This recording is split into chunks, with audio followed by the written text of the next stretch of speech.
إن الحمد لله نحمده ونستعينه ونستغفره ونستهديه ونؤمن به ونتوكل عليه ونعوذ بالله من شرور أنفسنا ومن سيئات أعمالنا من يهده الله فلا مضل له ومن يضلله فلا هادي له وأشهد أن لا إله إلا الله وحده لا شريك له وأشهد أن محمدا عبده ورسوله يا أيها الذين آمنوا اتقوا الله وقولوا قولا سديدا يصلح لكم أعمالكم ويغفر لكم ذنوبكم ومن يطع الله ورسوله فقد فاز فوزا عظيما أما بعد Başalarımızı şu dünyaya barlığa getirip, her vakitte da bizge özünün sıy hürmetini berip turgan Allah Teala'ya hamd senelerimiz, maqtavlarımız hem de şükürlerimiz bulsun.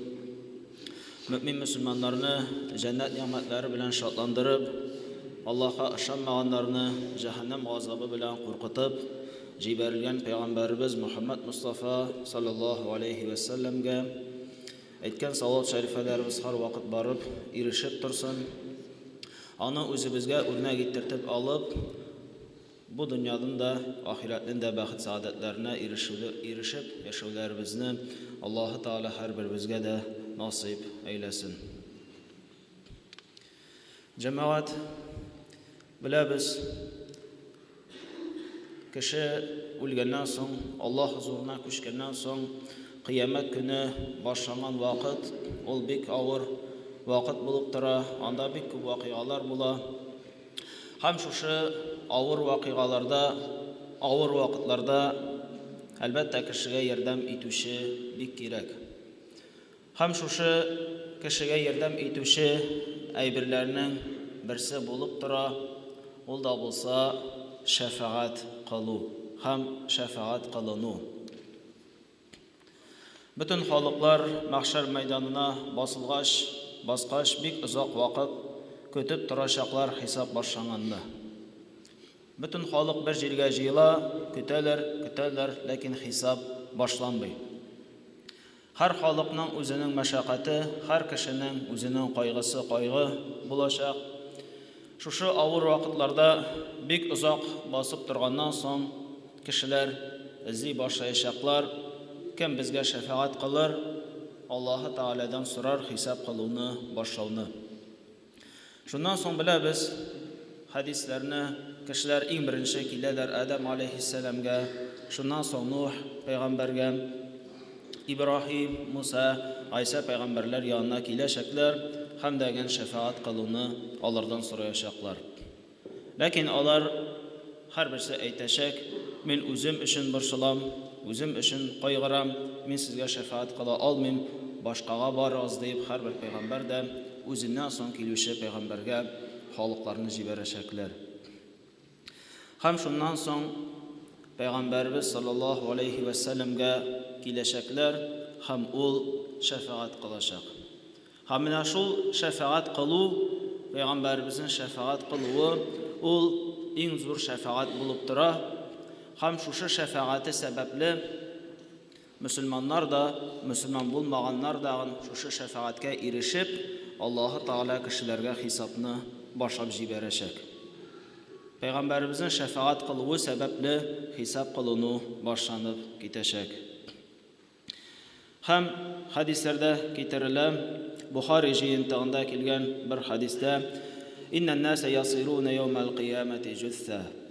Kıyamet gününe kişiler tizlenirler. Kullu ummetin tettebi'u nebiyyuha. Her bir halk özünün peygamberine iyerir. Yaqulun ya fulan işfa'. Hem aytırlar ey fulan deyip peygamberinin ismi bilen halk aytır. Hayda sen bizge şefaat kıl. Hatta tentahi şefaatu ila nebi sallallahu aleyhi ve sellem. Hatta şefaat kılı peygamberimizge kilip tuktar. فَذَٰلِكَ يَوْمٌ يَبْعَثُهُ اللّٰهُ الْمَقَامُ الْمَحْمُودِ. Bu günü Allah anı maqtalğan urunğa kubarır. Hamine bu şefaat kılı urunu ol atala maqtalğan urun deyip. Әлбәттә, шәфаатның бу беренче түрі генә булды. Ул да булса Пәйгамбәребез шәфаат кылачак, хисап кылуны башлап җибәрү өчен. Һәм чираттагы шәфаат кылулар да булачак. Ул да булса хисапсыз кешеләрне җәннәткә кертү өчен. Хисапсыз җәннәткә кертү өчен булачак. Бухари һәм Муслим җыентыгында хадис килә. Пәйгамбәребез шушы хадистә сөйли: "Фаати тахтал арши фаақау саҗидан лирабби азза ва җал." Мин арш Раббымның аршы астына киләчәкмен һәм аңа сәҗдә кылачакмын. ثم يفتح الله علي من محامده وحسن الثناء عليه شيئا لم يفتحه على أحد قبلي. Шуннан соң Аллах миңа башка бер кемгә дә ачмаган мактау сүзләрен ачачак. Ягъни бер кемдә Аллаһы Тәгаләне шушындый сүзләр белән мактамады, менә шушындый сүзләр белән мин Аллаһ Раббыбызны мактаячакмын ди. ثم يقال يا محمد ارفع رأسك. Шуннан соң миңа әйтеләчәк: "Ай Мухаммад, башыңны күтәр. Сәл туата. Сора, сораганың бирелер. Вашфа тушфа. Шафаат кыл, шафаатың кабул кылыныр. فأرفع رأسي فأقول أمتي يا رب أمتي يا رب أمتي يا رب." Һәм мин башымны күтәрәчәкмен һәм кабатлаячакмын: "Әй минем өммәтем Раббым, әй Раббым минем өммәтем, әй Раббым минем өммәтем" дип үземнең өммәтем хакында сорый башлаячакмын. فيقال يا محمد أدخل من أمتك من لا حساب عليهم من الباب الأيمن من أبواب الجنة. Һәм миңа әйтелер: "Әй Мухаммад, өммәтеңнән хисапсыз җәннәткә керүчеләрне җәннәтнең уң яктагы ишегеннән аларны җәннәткә керт. وهم شركاء الناس فيما سوى ذلك من الأبواب." Алар теләсәләр башка кешеләр белән башка ишектән дә керә алачаклар. Ягъни шушы хадистән аңлашыла, Пәйгамбәрбез кыямәт көнендә шафаат кылачак һәм әйтәчәк: "Өммәтем, өммәтем, өммәтем." Чөнки Пәйгамбәрбезнең барлык булган уй-фикере ул да булса үзенең өммәте өчен булды. Борчылды бу дөньяда яшәгәндә үзенең өммәте өчен, аңа ияргән мөмин мөселманнар өчен борчылу булды, тырышу булды һәм кыямәт көнендә дә Пәйгамбәрбез үзе өчен борчылмаячак, башка пәйгамбәрләр шикелле, борчылачак бары тик үзенең өммәте өчен. Һәм Аллаһы Тәгалә аңа рөхсәт итәчәк җәннәткә хисапсыз керүчеләрне Пәйгамбәрбез җәннәтнең уң ишегеннән җәннәткә иншаллаһ кертәчәк. Һәм шираттагы шафаат кылу түре ул да булса утка керергә тиешле кешеләр утка кермәсеннәр өчен. Мөселманнар нинди дә булса гөнаһ кылдылар, зур гөнаһ булырга мөмкин, яки кичкенә күп гөнаһлар кылган булырга мөмкиннәр. Шул сәбәпле алар утка керергә тиеш. Ләкин иншаллаһ шафаат кылыну сәбәпле Аллаһы Тәгалә шафаатны кабул итәр һәм аларны ут азабыннан коткарыр. Муслим, Сахих Муслим җыентыгында килгән бер хадистә Пәйгамбәрбез әйтте: "Ма мин муслимин." Нинди генә мөселман фаямуту фаякуму аля җаназатихи 40 раҗулан. Нинди генә мөселман үлгәч, аның җеназа намазында Аллаһка ширик китермәүче 40 кеше катнашса, لا يشركون بالله شيئا إلا شفعهم الله فيه. Allah аларның дуаларын кабул кылыр. Кайсы гына мөмин мөселман вафат булганнан соң, аның җеназасында 40 кына булса дагы Аллаһка ширик китермәүче ихлас күңелле мөмин мөселманнар катнашсалар, һәм беләбез җеназа намазы ул дуадан тора, дуа кылабыз. Үзебезнең кардәшебез өчен сорыйбыз гафу итүне, һәм әгәр дә алар дуа кылсалар, ихлас күңелдән, чын күңелдән, Аллаһы Тәгалә иншаллаһ аларның дуасын кабул итәчәк, һәм шул сәбәпле ул кешене ут газабыннан иншаллаһ коткарачак. Шушы хадискә таянып, хәерле булып тора җиназа намазында мөмкин хәтле күбрәк кеше катнашу. Иң кимендә 40 кеше, күбрәк кеше булса тагында хәерле, күп кеше җыелса, алар ихласлы булсалар, Аллаһка ширик китерми торганнардан булсалар, әлбәттә бу мәйет өчен хәерле, алар барчасы да мәйет өчен дуа кылачаклар, сораячаклар ихлас күңелдән һәм иншаллаһ Аллаһ аларның дуаларын кабул итәчәк һәм ул мәетне ут газабыннан саклаячак. Һәм шираттагы шәфаәт төре ул да булса уттан чыгу өчен булачак. Сахих Муслимнан бер хадис китерлә, ул Абу Саид аль-Худридан китерлә. Пәйгамбәрбез сөйли: "Фаваллази нафси биядихи", кемнең кулында минем җаным, шуның белән ант итеп әйтәм: "Ма минкум мин ахадин би ашадди мунашадатин лиллаһи фи истиqса'ил хаққи минал муъминина лиллаһи яумал қиямати ли ихванихим аллазина фин-нар". Сез үзегезнең кардәшләрегезне уттан коткару өчен бик каты тырышачаксыз.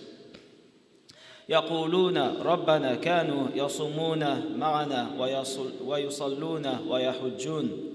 Һәм мөэминнәр әйтәчәкләр: "Эй Раббыбыз, ул кардәшләребез дә безнең белән бергә ураза тоттылар бит. Алар да безнең белән бергә намаз укыдылар бит. Алар да безнең белән бергә хаҗ амәлләрен кылдылар бит. Фаюкалу лахум ахриджу ман арифтум". Шуннан соң аларга әйтелер: "Кемнәрне беләсез, аларны уттан чыгарыгыз".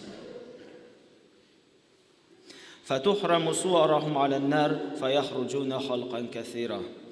Ут аларга харам булыр һәм алар бик күп халыклар булып ут газабыннан кутылырлар, ут газабыннан чыгарлар. Фаяқулуна Аллаһу азза ва джал. Шуннан соң Аллаһ Таала әйтәчәк: "Шафаатил малаика ва шафаан набиюн ва шафаал муъминун". Фәрештәләр шафаат кылдылар, пәйгамбәрләр шафаат кылдылар, мөэминнәр шафаат кылдылар. وَلَمْ يَبْقَ إِلَّا أَرْحَمُ الرَّاحِمِينَ. Рәхимлеләрнең рәхимлесеннән башка беркем дә калмады. فَيَقْبَضُ قَبْضَةً مِنَ النَّارِ فَيَخْرُجُ مِنْهَا قَوْمًا لَمْ يَعْمَلُوا خَيْرًا قَطْ. Шуннан соң Аллаһ гомерендә бер генә изгелек кылмаган иман әһелләрен дә уттан чыгарачак. Бу Муслим җыентыгында килгән сахих хадис булды. Шушы хадистә аңлашыла, кешеләр җәннәткә кергәннән соң алар башла башлаячаклар үзләренең кардәшләре хакында һәм тырышачаклар, теләячәкләр аларның да ут газабыннан кутылуларын. Әйтәчәкләр: "Эй Раббым, алар бит безнең белән бергә намаз укыдылар, мәчетләргә йөрделәр, уразасын тоттылар безнең белән бергә, хаҗ гамәлләрен, башка гыйбадәтләрне безнең белән алар бергә башкардылар бит, үтәделәр бит" дип, алар Аллаһтан сораячаклар һәм Аллаһ Таала аларның соравына җавап итеп: "Кайсы кешеләрне беләсез, кемнәрне беләсез, аларны уттан чыгарыгыз" дип әйтәчәк. Ягъни фәрештәләр, пәйгамбәрләр һәм мөэмин мөселманнар да шулай ук үзләренең кардәшләренә карата шафаат кылачаклар, Аллаһ Тааладан сораячаклар һәм Аллаһ Таала аларны ут газабыннан коткарачак. Әлбәттә, булар барчасы да иман әһелләренә генә кагыла. Әгәр дә кеше мөселман булып вафат булып Аллаһ хузурына күчкән булса. Һәм шираттагы дәрәҗә ул да булса җәннәттә югары дәрәҗәләргә ирешү өчен кылыну булачак. Беләбез, җәннәт төрле дәрәҗәләрдән тора. Һәр кемнең гамәленә күрә дәрәҗәсе билгеле, ләкин шафаат кылыну булачак. Һәм кеше җәннәттә үзенә тиешле урынны түгел, үзеннән тиеш булмаган өстәге югары урынга дагы шафаат кылыну сәбәпле ия булачак. Шафаат кылыну сәбәпле. Һәм соңгы шафаат ул да булса пәйгамбәребезнең үзенең агасы Абу Талибка карата кылган шафааты булачак. Шулай ук Абу Саид аль-Худридан хадис китерелә, бу Бухари һәм Муслим җыентыкларында килә. Ул әйтте: "Лааллаху танфауху шафаати яумал қияма". Пәйгамбәрбез үзенең агасы хакында сөйли, бәлки аңа минем шәфаатым файда китерер. فَيُجْعَلُ فِي ضَحْضَاحٍ مِّن نَّارٍ يَبْلُغُ كَعْبَيْهِ يَغْلِي مِنْهُ دِمَاغُهُ. Үкшәсенә генә җитәрлек кечкенә утка куелыр, шуның сәбәпле аның баш мие кайнар. Ягъни пәйгамбәрбез шәфаат кылачак үзенең агасы Әбу Талибка, беләбез, ул ислам диненә бик күп файда китерүче агасы булды, ләкин күпме генә файда китерсә дә, кызганычка ул иман әһле булып бу дөньядан китмәде. Имансыз халәтендә бу дөньядан китте. Ләкин пәйгамбәрбез аңа махсус шәфаат кылачак һәм аның газабы җиңеләйтелгән булачак. Иң җиңел газап менә шушы Әбу Талибның газабы булачак. Ул да булса аның үкшәсенә җитәрлек ут куелачак һәм шушы утның исселегеннән, аның кайнарлыгыннан хәтта баш миләре кайнаячак. Ә менә бу җәһәннәмдәге иң түбән дәрәҗәдәге иң җиңел булган газап булып санала. Иң җиңел газап булып санала. Калган газаплар турында инде әлбәттә әйтеп тә торырга кирәкми. Аллаһы Тәгалә һәрберебезне дә шушы җәһәннәм газапларыннан сакласын. Пәйгамбәрбезнең шәфаатенә ирешеп, югары җәннәтләргә керүләребезне Аллаһы Тәгалә һәрберебезгә дә насыйп әйләсен. Баракаллаһу лана ва лакум фил Qur'анил азим ва нафa'ана ва iyyakum bil ayati ваз зикрил хаким. Иннаху хувал гафурur рахим, аль-джавадул карим, аль-алиюл азим, ас-сами'уд дуа.